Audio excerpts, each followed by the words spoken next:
Hello friends, नमस्कार. तर आज आहे 15 ऑगस्ट, इंडिपेंडन्स डे, स्वातंत्र्य दिवस. खूप छान वातावरण असतं शाळेमध्ये. सगळे लहान चिल्लेपिल्ले मस्त येतात. पण आपण कुठे जाणार ना शाळेमध्ये. मी अजून माझ्या मुलाला शाळेमध्ये टाकलेलं नाही आहे.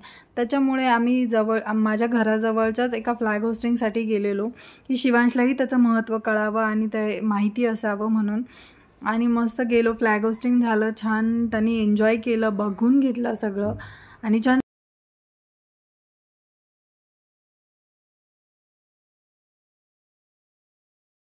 फ्लॅग होस्टिंग करून घरी आल्यानंतर काय बनवायचा हा सगळ्यात मोठा प्रश्न पडलेला.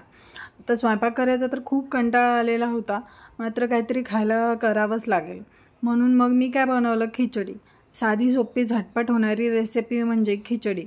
कांदा, टोमॅटो, हिरवी मिरची, लसूण, अद्रक वगैरे टाकून सगळं फोडणी दिली आणि छान अशी खिचडी बनवली. तांदूळ टाकून घेतले, हळद मीठ टाकलं आणि 2-3 शिट्ट्या काढून घेतल्या.